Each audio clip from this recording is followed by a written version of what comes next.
Um, Hello guys. So today we have our topic human muscular system. हम लोग को आज पूरे ह्यूमन में मसल्स जो भी होते हैं उनके बारे में चीज़ें पढ़नी है, डिटेल्स पढ़नी है. So let's start with the same. सबसे पहले हम बात करें तो यहाँ पर हम देखेंगे कि ह्यूमन मस्कुलर सिस्टम जो होता है उसमें बेसिकली मसल्स होती हैं. ठीक है, मसल्स की अगर हम बात करें तो मसल्स का origin is mesoderm. Muscles have been originated from mesoderm, तो इनका मीजोडर्मल ओरिजिन होता है. मसल हमारी बॉडी वेट का लगभग 40 to 50% वेट कॉन्स्टिट्यूट करते हैं. और अगर मैं बात करूँ तो मसल्स में एक्साइटेबिलिटी, कॉन्ट्रैक्टिलिटी, एक्सटेंसिबिलिटी, इलास्टिसिटी, ये चारों प्रॉपर्टीज हमें देखने को मिल जाती हैं. Now depending upon the location muscle कौन सी जगह पर है उसके हिसाब से हम लोगों ने मसल्स को तीन अलग अलग टाइप्स में क्लासिफाई किया हुआ है. First one is the skeletal muscle. Skeletal muscle is also known as striated और वॉलेंट्री मसल. स्केलेटल मसल्स हमारे कंट्रोल में होती है, उनमें हमें बैंड्स देखने को मिलते हैं, इसलिए हमने इसको नाम दे दिया स्ट्राइटेड मसल्स. अगली मसल्स यहाँ पर होती है विसरल मसल्स, जिनको हम नॉन स्ट्राइटेड या स्मूथ मसल्स भी कहते हैं. ये मसल्स जो है ये हमारे जो डीप इनसाइड ऑर्गन्स है ना उनमें प्रेजेंट रहती है. वहीं मैं बात करूँ कार्डियक मसल्स की, तो cardiac muscles are only and only present in our heart. ये सिर्फ और सिर्फ हमारे हार्ट में ही प्रेजेंट है. Starting with the skeletal muscles. Skeletal muscles की बात करें तो ये जैसा कि नाम से समझ में आ रहा है कि ये स्केलेटन सिस्टम से यानी कि स्केलेटन से डायरेक्टली अटैच्ड होती हैं. इन पे हमें डार्क और लाइट बैंड्स देखने को मिल जाएंगे, इसलिए हमने इसको स्ट्राइशन बोला है. स्ट्राइशन यहाँ पर प्रेजेंट होते हैं. दीज आर वॉलेंट्री यानी कि these are under our own control, ही हमारे कंट्रोल में है. इनमें blood supply is very rich. ये मसल्स फैटीग हो जाती हैं, ये मसल्स थक जाती हैं ज़्यादा लंबे टाइम समय तक यूज़ करने पे. These muscles get tired, these muscles get fatigue. आप कुछ भी वर्क करेंगे तो आपको अपने आप ऑटोमेटिकली मसल में थोड़ा टाइम बाद पेन फील होने लगेगा, फैटीग फील होने लगेगा and you will stop working, right. फिर वहीं अगर हम बात करें तो यहाँ पर ये जो मसल्स होती हैं these are made up of muscle fibre. अब यहाँ पर ये जो मसल फाइबर होती हैं these are multinucleated and इन्हीं मसल फाइबर्स को हम लोग कहते हैं, मल्टी न्यूक्लिएट मसल फाइबर्स को हम लोग कह देते हैं सिंसीशियम. ठीक है, वी कॉल इट सिंसीशियम. क्योंकि मसल है तो यहाँ पर एनर्जी बहुत सारी चाहिए, इसलिए यहाँ पर माइटोकॉन्ड्रिया में बहुत सारे देखने को मिलेंगे. दीज यहाँ पर these have more number of mitochondria. Moving on to visceral muscles या smooth muscles. Visceral muscles visceral organs में प्रेजेंट रहते हैं, मतलब ऐसे ऑर्गन्स जो कि हमारी बॉडी में बहुत अंदर डीप लोकेशंस में प्रेजेंट है. इनमें स्ट्राइशंस नहीं होते इसलिए इनको स्मूथ मसल्स कह दिया. दीज आर इनवॉलेंट्री, हमारा इन पे कोई भी कंट्रोल नहीं होता. We don't have any control over these muscles. फिर यहाँ पर हम बात करें तो blood supply is not as good as the skeletal muscles या स्ट्राइटेड मसल्स की तरह बहुत अच्छी ब्लड सप्लाई नहीं है, तो कंपैरेटिवली पुअर ब्लड सप्लाई हमें देखने को मिल जाती है. फिर ये मसल्स लेकिन थकती नहीं है, ये मसल्स में थकान नहीं होती है, थकती नहीं है, ये कंटिन्यूसली अपना काम करती रहती है. वहीं मैं बात करूँ तो दीज आर यूनिन्यूक्लिएटेड एंड ये इनमें less number of mitochondria present रहते हैं when compare to the skeletal muscles. ये मसल्स हमें स्टमक हो गया, ठीक है, वहाँ देखने को मिल जाएगी. इसके अलावा ये और भी जैसे डायफ्राम वगैरह हो गए, इन जगह पे हम लोग को देखने को मिल जाती है. फिर हम बात करें आगे, नेक्स्ट पार्ट जो हमारा आ जाता है that is the cardiac muscle. Cardiac muscle जैसा मैंने अभी कहा ही था थोड़ी देर पहले कि सिर्फ और सिर्फ हमें हार्ट में देखने को मिलती है, इसलिए इनका नाम कार्डियक मसल है. इनमें स्ट्राइशंस प्रेजेंट होते हैं, इनमें bands could be observe, dark and light bands देख सकते हैं आप लोग यहाँ पर. ये बैंड्स आप लोग को इस जगह पे विजिबल भी होंगे यहाँ पर अगर आप देखेंगे तो. फिर उसके बाद अगर हम बात करें तो यहाँ पर हमें और क्या देखने को मिल जाएगा कि यहाँ पर ब्लड सप्लाई जो है it is very very rich. ठीक है, दीज आर इनवॉलेंट्री, अगेन ये हमारे कंट्रोल में नहीं है. ये नॉन फैटीग है, ये नहीं थकती. अगर ये थक गई तो इंसान थक जाएगा और इंसान दुनिया से चला जाएगा. ठीक है, ये फिर यूनिन्यूक्लिएटेड होती हैं और इनमें माइटोकॉन्ड्रिया क्योंकि वर्क बहुत ज़्यादा कर रहे हैं तो माइटोकॉन्ड्रिया में बहुत ज़्यादा नंबर में प्रेजेंट होते हैं. So this is just a brief comparison between all the muscles. आप लोग देख सकते हैं यहाँ पर here we have the comparison. बिल्कुल वही पॉइंट है जो मैंने आप लोग को अभी यहाँ पर डिस्कस किया आप लोग के साथ में. Now let's start with the structure of striated muscle. Striated muscle की स्ट्रक्चर से, स्केलेटल मसल की स्ट्रक्चर से हम लोग शुरुआत करते हैं. शुरुआत करें तो सबसे पहले स्केलेटल मसल जो होती है यहाँ पर बहुत सारे मसल फाइबर्स होते हैं. उन मसल फाइबर्स को हम लोग मसल फाइबर्स जो होते हैं वो दरअसल बंडल्स में अरेंज्ड होते हैं, तो इन मसल के bundles we call it fascicles. ठीक है, यहाँ पर बहुत सारे सिंसीशियम यानी कि मल्टी न्यूक्लिएटेड मसल फाइबर्स जो है वो आपस में क्या करते हैं, बंच बना लेते हैं, एक बंडल फॉर्म कर लेते हैं, और उन बंडल्स को we call them fascicles. Fascicles की बात करें तो ये इनको साथ में होल्ड करके रखा है, इनको साथ में पकड़ के रखा हुआ है एक कनेक्टिव टिश्यू ने। वो कनेक्टिव टिश्यू जो है वो कोलाजनस कनेक्टिव टिश्यू है, और उसका नाम यहाँ पर होता है फैसिया। ठीक है, उसको हम लोग बोल देते हैं फैसिया, जिसने इन सारे के सारे मुझे कह लीजिए मसल फाइबर के बंडल को क्या करके रखा हुआ है, बाइंड करके रखा हुआ है। अब यहाँ पर हर फैसिकल में अगर हम बात करें तो यहाँ पर जैसा मैं बता चुका बहुत सारे मसल फाइबर्स ऑलरेडी प्रेजेंट यहाँ पर रहते हैं। अब अगर यहाँ पर देखा जाए तो मसल फाइबर जो होते हैं ये लाइंड होते हैं प्लाज्मा मेम्ब्रेन से, these are lined by plasma membrane, और उस मेम्ब्रेन को हम नाम देते हैं सार्कोलेमा। ठीक है, और इसके अंदर क्या होता है, सार्कोप्लाज्म होता है। सिंपल सी भाषा में यहाँ पर मसल फाइबर यानी कि मसल सेल की बात हो रही है। मसल सेल का जो सेल मेम्ब्रेन है, प्लाज्मा मेम्ब्रेन है, उसको वी कॉल इट सार्कोलेमा, और उसके अंदर जो साइटोप्लाज्म प्रेजेंट है उसको हम कह देते हैं सार्कोप्लाज्म। अब each muscle fibre contains parallelly arranged myofilaments या मायोफाइब्रिल्स। हर मसल फाइबर में क्या होता है, पैरेलली अरेंज्ड छोटे छोटे से मायोफाइब्रिल्स हमें या मायोफिलामेंट्स हमें देखने को मिल जाएंगे। ठीक है, मायोफाइब्रिल क्या है, बहुत सारे आप कह सकते हो बेसिकली बहुत सारे पतले पतले से फाइबर्स हैं जो कि एक दूसरे से पैरेलली अरेंज्ड है। नाउ यहाँ पर हम लोग अगर बात करें तो हर मायोफाइब्रिल की अगर हम बात करें तो यहाँ पर अल्टरनेट बैंड्स हमें देखने को मिलते हैं, अल्टरनेट डार्क और लाइट बैंड्स हमें देखने को मिलते हैं, और बैंड्स को हम लोग स्ट्राइशंस भी कहते हैं। जो डार्क बैंड होता है उसको हम कहते हैं ए बैंड, जो डार्क बैंड है उसको हम लोग कहते हैं ए बैंड, और जो लाइट स्ट्राइशन होता है उसको हम लोग कहते हैं आई बैंड। डार्क बैंड यानी कि ए बैंड, ए बैंड मतलब कि एन आइसोट्रोपिक बैंड, और लाइट स्ट्राइशन मतलब कि आइसोट्रोपिक बैंड या फिर आई बैंड। ठीक है, ये आप लोग को बैंड याद रखने हैं। अब यहाँ पर देखा जाए तो ये हमें वेरिएशन क्यों देखने को मिला, दरअसल यहाँ पर जो वेरिएशन है उसके वेरिएशन के पीछे रिस्पॉन्सिबल है दो अलग अलग पाए जाने वाले contractile proteins. Two fibrous contractile proteins are present over here. एक होता है एक्टिन फिलामेंट, एक होता है मायोसिन फिलामेंट। एक्टिन फिलामेंट जो होता है दिस इज थिन, और मायोसिन फिलामेंट जो होता है ये होता है थिक। ठीक है, तो इन्हीं के कारण हमें यहाँ पर दो अलग अलग यानी कि ए और आई बैंड्स देखने को, या डार्क और लाइट बैंड्स देखने को मिल जाते हैं। नाउ आई बैंड की हम बात करें तो आई बैंड में होता है एक्टिन। आई बैंड में एक्टिन है, एक्टिन क्या है, थिन है, इसीलिए यहाँ पर हमें देखने को मिलेगा कि आई बैंड जो होता है उसमें जो स्ट्राइशंस है वो लाइट होते हैं, यहाँ पर ये लाइट बैंड होता है। वहीं अगर मैं बात करूं ए बैंड के बारे में तो ए बैंड में एक्टिन और मायोसिन दोनों प्रेजेंट रहते हैं, और ये दोनों के दोनों जो होते हैं आपस में, आई बैंड जो गए और जो हमारा ए बैंड हो गया, ये आपस में पैरेलली अरेंज्ड होते हैं, these are parallelly arranged to each other. अब ए बैंड में अगर हम बात करें तो यहाँ पर बीच में एक लाइट मिडल रीजन होता है, उस पर्टिकुलर रीजन को हम लोग कह देते हैं बेटा एच बैंड या एच जोन, जहां पर सिर्फ और सिर्फ मायोसिन प्रेजेंट रहता है। आप लोग अगर मैं इस डायग्राम में आप लोगों को दिखाऊं,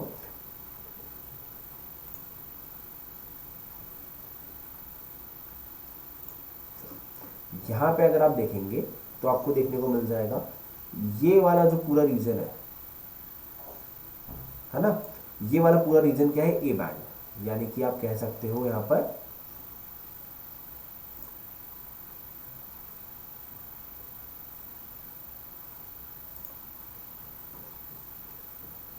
ये वाला जो इतना रीजन आपको दिख रहा है ना,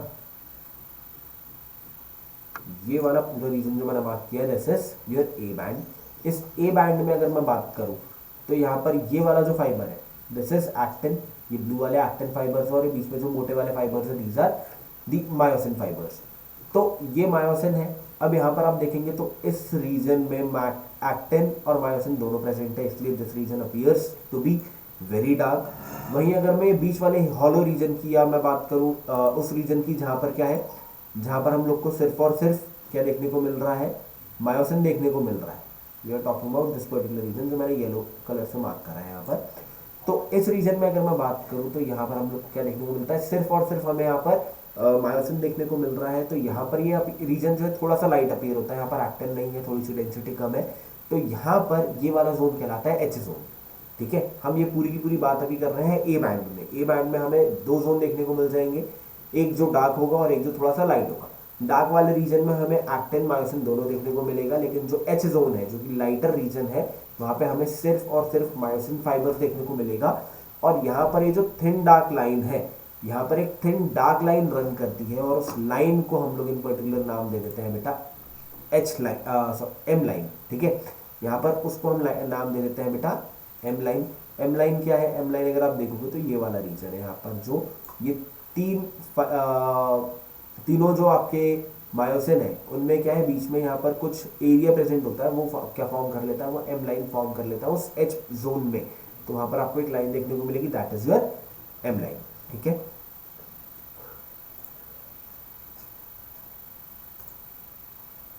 okay.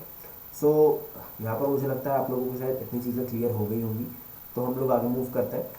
Let's move to our next part. यहाँ पर हम बात करें अगर आई बैंड की, तो आई बैंड जो होता है यहाँ पर हमें देखने को मिलेगा कि यहाँ पर डेंस डार्क बैंड होते हैं जिनको हम जी लाइन कहते हैं। जी लाइन आप लोग को यहाँ पर,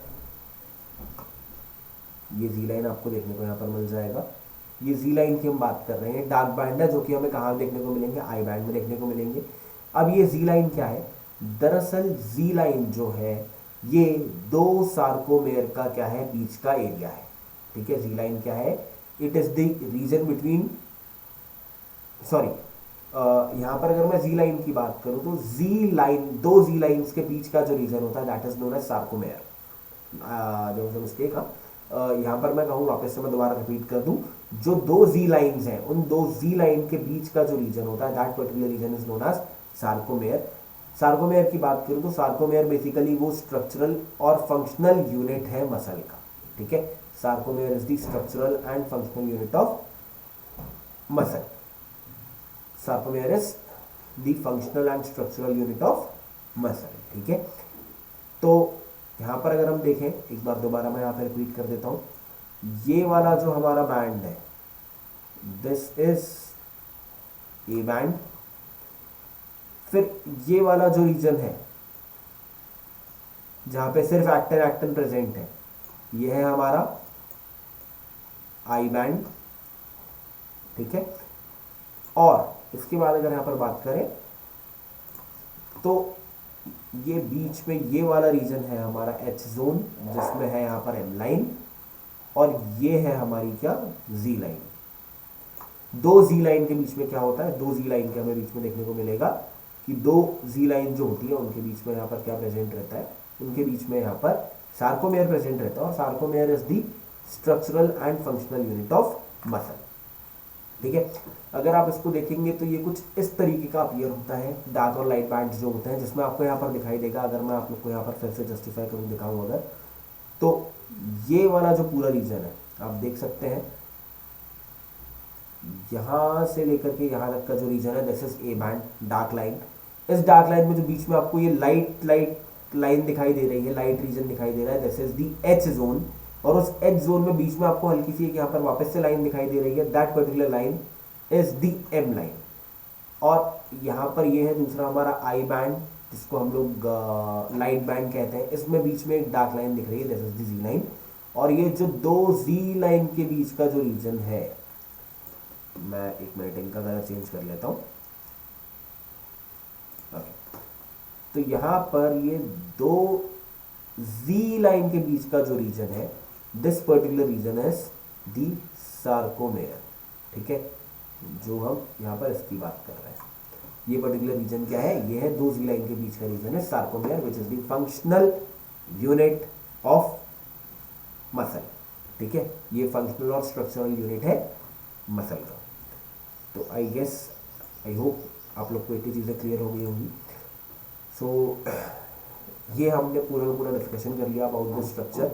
अब यहाँ पर ये जो स्ट्रक्चर की बात हमने बात करी, और स्ट्रक्चर के बाद जैसा मैंने कहा, अभी हमने सिर्फ यहाँ पर दो कॉन्ट्रैक्टाइल प्रोटीन्स के बारे में बात करी, those were actin and myosin. Now we need to discuss about the structure of those contractile proteins, जो कि है एक्टिन और मायोसिन। एक्टिन मायोसिन के बारे में हम लोग फटाफट बात कर ले जरा एक बार। तो एक्टिन से शुरुआत करते हैं। एक्टिन की बात करें तो एक्टिन जो है वो एक्टिन फिलामेंट जो है यहाँ पर इसमें दो फिलामेंट्स होते हैं। ठीक है, ये एक डबल हेलिक्स स्ट्रक्चर होता है। अब यहाँ पर हम बात करें तो यहाँ पर दो फिलामेंटस एक्टिन है, ठीक है, दो फिलामेंटस एक्टिन है, उनको हम एफ एक्टिन भी कहते हैं। एफ एक्टिन की बात करें तो एफ एक्टिन क्या है, ये एक पॉलीमर है ग्लोबुलर एक्टिन का, ठीक है। यहाँ पर ग्लोबुलर एक्टिन, जब बहुत सारे ग्लोबुलर एक्टिन मिल जाते हैं तो यहाँ पर एफ एक्टिन बन जाता है। Globular actin is single unit, इसलिए इसको कहा मोनोमेरिक। तो मोनोमर कौन है, जैसे आप लोगों ने पॉलीमराइजेशन में पढ़ा है, मोनोमर मिलाकर के पॉलीमर बनाते हैं। सिमिलरली यहाँ पर मोनोमर जो है वो है ग्लोबुलर एक्टिन यानी कि जी एक्टिन, और बहुत सारे जी एक्टिन ग्लोबुलर एक्टिन जब मिल जाते हैं तो वो बना लेते हैं F actin which is a polymer, ठीक है। अब एक्टिन की हम बात करें तो यहाँ पर दो और प्रोटीन्स यहाँ पर होते हैं which are known as tropomyosin और ट्रोपोनिन, ट्रोपोमायोसिन और ट्रोपोनिन। अब यहाँ पे अगर हम बात करें तो ट्रोपोमायोसिन जो है वो एफ एक्टिन के ग्रूव्स में वर्क, एफ एक्टिन जो होता है उसके ग्रूव्स में प्रेजेंट होता है, ठीक है, ट्रोपोमायोसिन। और इसके यहाँ पर हमें दो फिलामेंट देखने को मिल जाते हैं, ये एफ एक्टिन के डबल हेलिक्स में ही हमें देखने को मिल जाएगा। एफ एक्टिन का जो डबल हेलिक्स है उसके ग्रूव में हमें देखने को मिल जाता है, ठीक है। अगर मुझे यहाँ पर आपको दिखाना हो वही स्ट्रक्चर तो यहाँ पर आप देख सकते हैं ये वाला स्ट्रक्चर ट्रोपोमायोसिन, ठीक है। ये जो आपको ये बैंड जैसा स्ट्रक्चर जो दिख रहा है ब्राउन कलर का, वही यहाँ पर स्ट्रक्चर यहाँ पर हो जाता है ट्रोपोमायोसिन, ठीक है। और यहाँ पर हम ट्रोपोनिन की बात करें तो ट्रोपोनिन के ऊपर ये छोटा सा स्ट्रक्चर है, ठीक है। ये ट्रोपोनिन की अगर मैं बात करूँ तो ट्रोपोनिन जो है ये 3 सब यूनिट्स यहाँ पर हमें देखने को मिल जाते हैं, और ये हर कुछ रेगुलर इंटरवल पे प्रेजेंट रहते हैं। देखिए एक यहाँ पर प्रेजेंट है, अगला यहाँ पर प्रेजेंट है, फिर अगला यहाँ प्रेजेंट है, तो ये कुछ रेगुलर इंटरवल्स पे क्या है यहाँ पर ये प्रेजेंट होते हैं। तो यहाँ पर ये होते हैं ट्रोपोनिन। ये अगर हम बात करें तो रेस्टिंग स्टेट में क्या होता है, ट्रोपोनिन का एक सब यूनिट जो है वो बाइंडिंग साइट जो होती है मायोसिन की, उसको क्या करता है, मास्क कर लेता है एक्टिन फिलामेंट के। एक्टिन फिलामेंट के मायोसिन को, या मैं कहूं during the resting state, relaxed state में, जब मसल रिलैक्स स्टेट में है, तो जो डार्क बैंड है, डार्क बैंड का एक्टिन फिलामेंट, डार्क बैंड का एक्टिन फिलामेंट का मायोसिन के ऊपर जो बाइंडिंग साइट है, ट्रोपोनिन का एक सब यूनिट जाकर के उसको मास्क कर लेता है, ठीक है। यहाँ पे आप ये स्ट्रक्चर देख सकते हैं। यहाँ पे एक बार मैं दोबारा रिपीट करता हूँ, ये क्या हो गया, यहाँ पर अगर हम बात करें तो मायोसिन का जो फिलामेंट होता है ये पॉलीमर होता है, और ये कैसे बना हुआ है, ये इसका मोनोमर होता है यहाँ पर मेरोमायोसिन, मेरोमायोसिन, ठीक है, मेरोमायोसिन। तो यहाँ पर क्या है कि हर मायोसिन फिलामेंट जो है वो वापस से एक पॉलीमर है, और उसके पीछे एक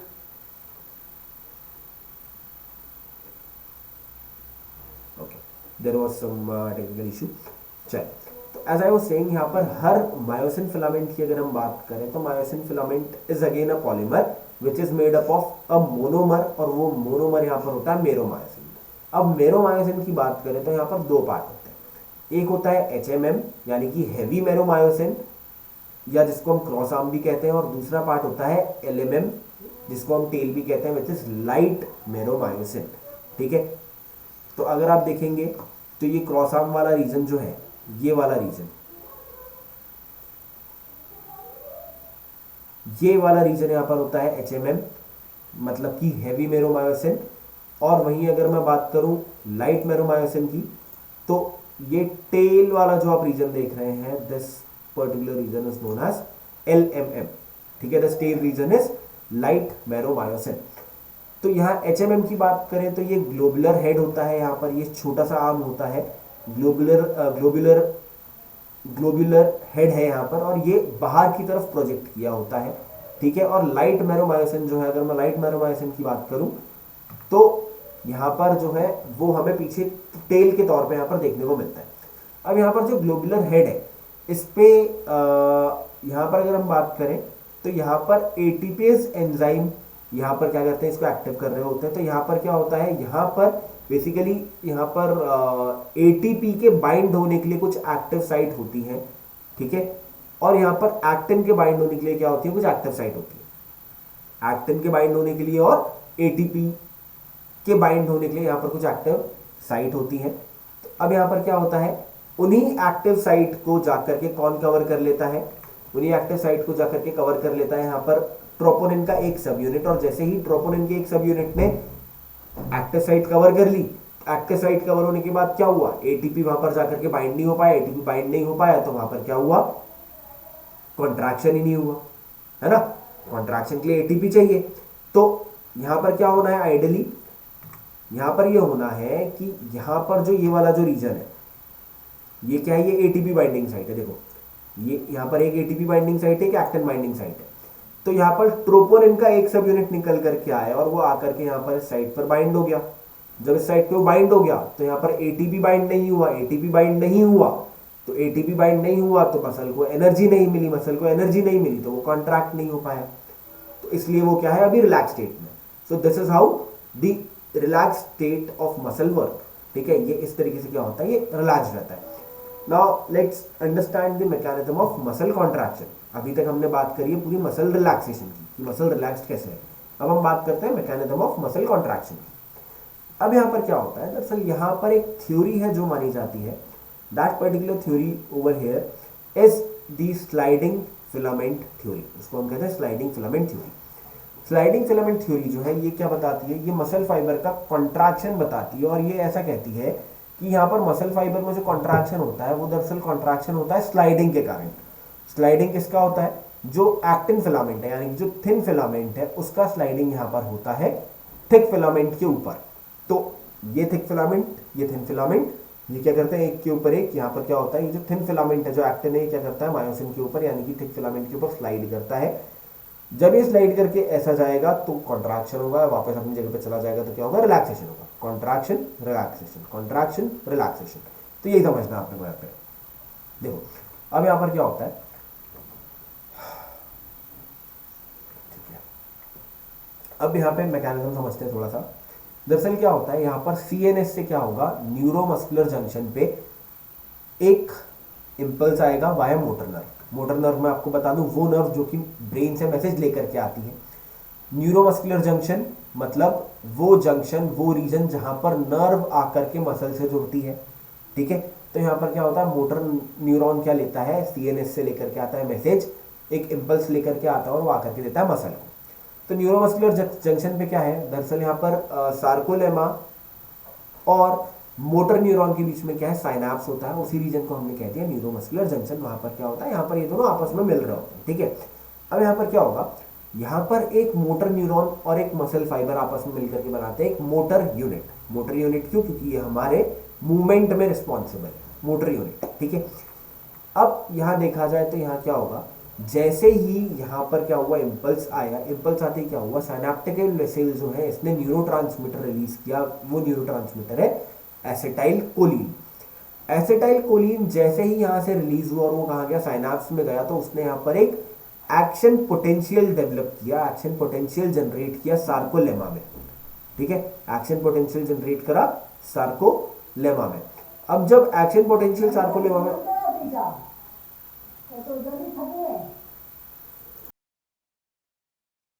तो जैसी मैं यहाँ पर बात कर रहा था कि यहाँ पर क्या होता है, साइनैप्टिकल वेसल जो है वो यहाँ पर न्यूरोट्रांसमीटर रिलीज करता है एसिटाइल कोलिन।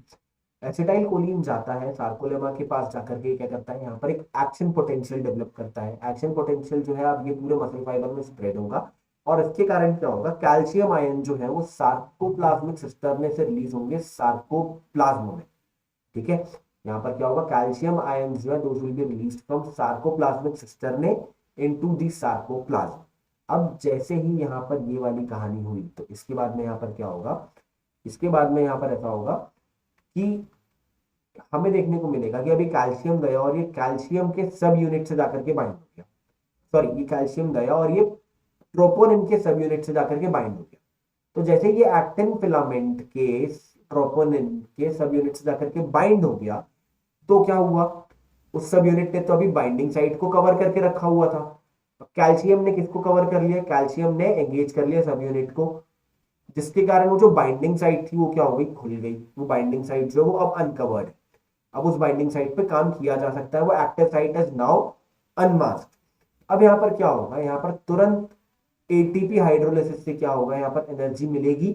मायोसिन हेड पे जाकर के क्या होगा, यहाँ पर क्रॉस ब्रिज जो था, मायोसिन हेड का जो क्रॉस ब्रिज था यानी कि एचएमएम, ठीक है, वो हैवी मेरोमायोसिन वहां पर जाकर के क्या होगा, वहां पर जाकर के एटीपी बाइंड हो जाएगा। जैसे ही वहां पर ये चीज हुई तो इसके कारण क्या होगा, यहां पर एक्टिन फिलामेंट जो है दोनों ही तरफ का, वो ए बैंड की तरफ क्या होगा, वो क्या होगा, खींचेगा। ठीक है, यहां पर क्या होगा, pulling of actin filament will take place on both sides towards the centre of A band. A band के सेंटर की तरफ क्या हुआ, दोनों ही तरफ से एक्टिन फाइबर खींचेंगे। खींचे तो क्या हुआ, एच बैंड, एच जोन तो भी वही है, मायोसिन तो वही है, मायोसिन वही है, लेकिन अब क्या हुआ, एक्टिन स्लाइड करके कहां आ गया, मायोसिन के ऊपर आ गया। जैसे ही एक्टिन मायोसिन के ऊपर स्लाइड करके आया, कॉन्ट्रैक्शन हो गया, मतलब कि मसल क्या हो गई, कॉन्ट्रैक्ट हो गई। अब क्योंकि यहां पर क्या हुआ, एच जोन हमें थोड़ा सा लाइट जोन दिखता था, यहाँ पे सिर्फ मायोसिन था। एक्टिन जैसे ही इसके ऊपर आ गया तो अब एच जोन क्या हो गया, डिसअपियर हो गया, क्योंकि अब एक्टिन मायोसिन दोनों उस जगह पे प्रेजेंट है एच जोन में, मतलब ये बैंड क्या हो गया, डार्क हो गया। बैंड डार्क हो गया मतलब एच जोन क्या हो गया, एच जोन गायब। अब यहां पर क्या होगा, इसके कारण अब यहां पे जो जी लाइन है जो इन एक्टिन से अटैच, जी लाइन जो दो कॉर्नर में थी, वो जी लाइन क्या हुई, वो भी अंदर की तरफ पुल हुई। तो जब वो भी अंदर की तरफ पुल हुई तो एज अ रिजल्ट पूरा का पूरा सार्कोमेयर क्या हो गया, कॉन्ट्रैक्ट हो गया, पूरा का पूरा सार्कोमेयर क्या हो गया, छोटा हो गया। अब जैसे पूरे पूरा सार्कोमेयर छोटा हो गया तो आई बैंड जो है वो भी क्या हो जाएंगे, छोटे बैंड छोटे हो जाएंगे। और वो आई बैंड भी जब छोटे हो गए तो एज अ रिजल्ट पूरे पूरा जो सार्कोमेयर है वो क्या हो चुका है, वो मैं कहूं पूरा का पूरा सार्कोमेयर क्या हो चुका है, कॉन्ट्रैक्ट हो चुका है। अगर आप यहां पर देखें, मैं वापस यहां पे जा रहा हूं इस तरफ, मैं इस वाले डायग्राम की बात कर रहा हूं पहले। तो ये वाला जो डायग्राम है इसकी अगर हम बात करें तो यहां पर हमें क्या देखने को मिला, देखिए ये है रिलैक्स स्टेट, ये रिलैक्स स्टेट। अब रिलैक्स स्टेट में क्या हुआ, जैसे यहाँ पे कॉन्ट्रैक्शन हुआ, जैसे यहाँ पर क्या हुआ, कॉन्ट्रैक्शन हुआ, तो कॉन्ट्रैक्शन होते ही क्या हुआ, यहाँ पर कॉन्ट्रैक्शन होते ही ये हुआ कि यहाँ पे, यहाँ पे क्या हुआ, देखिए ये जो एक्टिन फिलामेंट था ये क्या हो गया, इस मायोसिन के ऊपर आ गया, और ये एम लाइन क्या हो गई, बीच में एम लाइन रह गई, लेकिन एच जोन क्या हो गया, डिसअपीयर हो गए। ठीक है, सो this is how the contraction of muscle fibre works. ठीक है, अब जब यहाँ पे इतनी चीज हो गई तो यहाँ पर क्या होता है, मायोसिन जो है वो क्या करता है, वो अब यहाँ पे रिलीज करता है एडीपी और फॉस्फेट आयन। क्यों रिलीज किया, आप जानते हो, एटीपी आकर के बाइंड हुआ था, एटीपी से एनर्जी ले ली, एनर्जी लेने के लिए क्या करना पड़ेगा, एटीपी को तोड़ना पड़ेगा, मतलब एटीपी को जब तोड़ोगे तो एडीपी बनेगा और फॉस्फेट आयन बनेगा। तो जैसे ही एटीपी यूटिलाइज हो गई तो एडीपी और फॉस्फेट आयन फाइनली क्या हो गया, वापस से बाहर की तरफ रिलीज हुआ, और जैसे ही ये रिलीज हुआ तो इसके कारण क्या हुआ, अब ये सार्कोमेयर जो है ये अपनी रिलैक्स स्टेट में जाएगा। और वापस यहाँ पर रिलैक्स स्टेट से जाने में अगर हमें इसको रोकना है तो यहाँ पे तुरंत हमें क्या करना पड़ेगा, क्रॉस ब्रिज पे एटीपी वापस बाइंड करवाना पड़ेगा। अगर आप एटीपी बाइंड वापस करवाओगे तो ये कॉन्ट्रैक्टेड रहेगा, एटीपी बाइंड नहीं हुआ तो ये क्या हो जाएगा, रिलैक्स हो जाएगा। ठीक है, अब यहाँ पर क्या होगा, यही प्रोसेस यहाँ पर क्या होता है, बार बार बार बार बार बार बार बार क्या होता जाता है, रिपीट होता चला जाता है। ये वापस से क्या होगा, रिपीट होता चला जाएगा बार बार। ठीक है, देखिए अगर यहाँ पे मैं बात करूं वापस, तो ये देखिए ये रिलैक्स स्टेट है, फिर ये कॉन्ट्रैक्ट होना चालू हुआ, मतलब यहाँ पर क्या हुआ, एक्टिन फाइब्रिल जो है, एक्टिन जो कॉन्ट्रैक्टाइल प्रोटीन है, एक्टिन मायोसिन के ऊपर स्लाइड करना चालू किया, और जैसे ही स्लाइड करके वो पूरा हो गया तो हमें यहाँ पर क्या हुआ, मैक्सिमम कॉन्ट्रैक्शन देखने को मिल गया। ठीक है, देखिए मैं जरा एक बार यहाँ पर इस डायग्राम से भी आप लोग को बता देता हूँ। यहाँ पर क्या हुआ, क्रॉस ब्रिज अभी टूटा हुआ है, मतलब यहाँ पर एटीपी जुड़ा हुआ नहीं था। जैसे ही कैल्शियम आयन किस ट्रोपोनिन को जाकर के बाइंड करता है तो यहाँ पर क्या होता है, ये क्रॉस ब्रिज क्या हो गया, ये अनमास्क हो गया। अब जैसे यहाँ पे एक्टिव साइट अनमास्क हुई तो यहाँ पे एटीपी आया, जुड़ा, एटीपी आकर के जुड़ा तो क्या हुआ, यहाँ पर क्रॉस ब्रिज, ये जो ब्रिज है यहाँ पे ब्रिज का फॉर्मेशन हो गया। अब ब्रिज का जब फॉर्मेशन हुआ तो यहाँ पर क्या होगा, आगे जाकर के फॉर्मेशन होते ही साथ यहाँ पर क्या होगा, एक्टिन का स्लाइडिंग होगा, स्लाइडिंग हुआ, स्लाइडिंग होने के बाद क्या हुआ, स्लाइडिंग होते ही कॉन्ट्रैक्शन हो गया, और वैसे ही क्या हो गया, फिर जैसे ही यहाँ से एटीपी पूरा टूट के एडीपी और फॉस्फेट आयन अलग हुए तो तुरंत क्या होगा, क्रॉस ब्रिज ब्रेक हो जाएगा और ये क्या हो जाएगा, रिलैक्सेशन की तरफ मूव करने लगेगा। ओके, अगर आपको कंटिन्यूसली किसी मसल को कॉन्ट्रैक्ट करके रखना है तो आपको वहां पर क्या करना पड़ेगा, जो हमारा जो एचएमएम था, जो ग्लोबुलर हेड था, उसके ऊपर कंटिन्यूसली नए एटीपी भेजते रहने पड़ेंगे, तभी वो कॉन्ट्रैक्ट रह पाएगा, नहीं तो वो रिलैक्स हो जाएगा अगर उसके पास एटीपी नहीं पहुंचा तो आई गेस आप लोग को इतने स्टेप्स क्लियर हो गए होंगे। तो इसी के साथ यहाँ पर आगे थोड़ा सा इसका रिवर्स प्रोसेस समझ लेते हैं, रिलैक्सेशन कैसे होगा। रिलैक्सेशन ऐसे होगा कि कैल्शियम आयन जो है वो वापस से क्या होगा, सार्कोप्लाज्म से निकल के सार्कोप्लाज्मिक सिस्टम में चला जाएगा। एक्टिन फिलामेंट जो है वो वापस से क्या हो जाएगा, मास्क हो जाएगा। क्यों मास्क हो जाएगा, क्योंकि यहाँ पर जो ग्लोबुलर प्रोटीन ग्लोबुलर हेड था उसके ऊपर वापस से क्या हुआ, ट्रोपोनिन ने आकर के मास्किंग कर दी, एक ट्रोपोनिन के सब यूनिट ने आके मास्किंग कर दी। मास्किंग कर दी तो क्या हो गया, एटीपी बाइंड होना बंद हो गया। एटीपी बाइंड होना बंद हुआ तो यहाँ पर क्या हो गया, जी लाइन जो है वो अपनी ओरिजिनल पोजीशन पे रिटर्न हो गई और इसके कारण हमें वापस से रिलैक्सेशन देखने को मिल जाएगा। तो इसी के साथ में यहाँ पर हमारा रिलैक्सेशन का जो पार्ट है, ये पूरा का पूरा जो हमारा जितना 11th में जो पार्ट हमारे काम का है वो चीजें हम यहाँ पर कवर अप कर चुके हैं। And this is it about this chapter. के अलावा as per this syllabus of CBSE यहाँ पर और कुछ भी आपसे पूछा जाने वाला नहीं है। अब यहाँ अगर देखा जाए तो ये सारी चीजें हमने पढ़ ली। नाउ यहाँ पर क्या होता है, दरअसल फाइबर्स जो होते हैं, हर मसल के जो फाइबर्स होते हैं उनका रिएक्शन टाइम में थोड़ा सा हमें वेरिएशन देखने को मिलेगा। अब यहाँ पर जब ये रिपीटेड एक्टिवेशन होता है तो इसमें क्या होता है, रिपीटेड एक्टिवेशन के कारण यहाँ पर क्या होता है, लैक्टिक एसिड का फॉर्मेशन होता है जिसके कारण हमारी मसल जो है वो फैटिग हो जाती है। ठीक है, मतलब कि आप भाग रहे हो तो आप बार बार क्या करवा रहे हो, कॉन्ट्रैक्शन करवा रहे हो, तो पैर में क्या होता जाएगा, आपके पैरों की मसल में लैक्टिक एसिड डिपॉजिट होता चला जाएगा, which will cause the fatigue of muscle. क्योंकि यहाँ पर एनारोबिक रेस्पिरेशन हो रहा है, एनारोबिक ब्रेकडाउन ब्रेकडाउन हो रहा है ग्लाइकोजन का, जिसके कारण यहाँ पे लैक्टिक एसिड का फॉर्मेशन हो रहा है। You are well aware of this particular thing.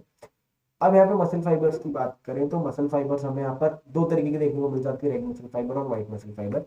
Red muscle fibre obviously red colour की होती है, white muscle fibre white colour की होती है। कलर के पीछे रिस्पॉन्सिबल होता है मायोग्लोबिन। मायोग्लोबिन क्योंकि रेड मसल फाइबर में ज्यादा होता है तो इसलिए वो रेड कलर की अपीयर होती है। व्हाइट कलर में, व्हाइट मसल फाइबर में मायोग्लोबिन कम होता है इसलिए वो व्हाइट कलर की अपीयर होती है। Red muscle fibre are generally have more mitochondria. वहीं अगर मैं व्हाइट मसल फाइबर की बात करूं तो यहाँ पे लेस माइटोकॉन्ड्रिया हमें देखने को मिलते हैं।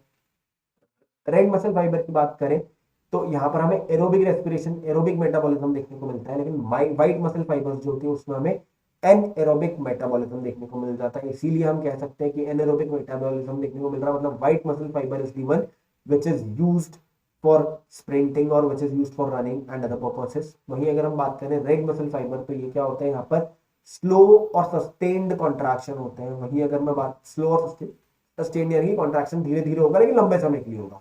लेकिन व्हाइट मसल फाइबर में हमें कॉन्ट्रैक्शन फास्ट देखने को मिलता है, लेकिन वो कॉन्ट्रैक्शन सिर्फ और सिर्फ शॉर्ट ड्यूरेशन के लिए, शॉर्ट पीरियड के लिए ही होता है। सो दिस इज इट। इस चैप्टर में हमें यहाँ पर सिर्फ और सिर्फ इतनी चीजें पढ़नी है और हम लोग हमारे नेक्स्ट लेक्चर में मिलेंगे। ठीक है then, thank you guys, bye bye, take care.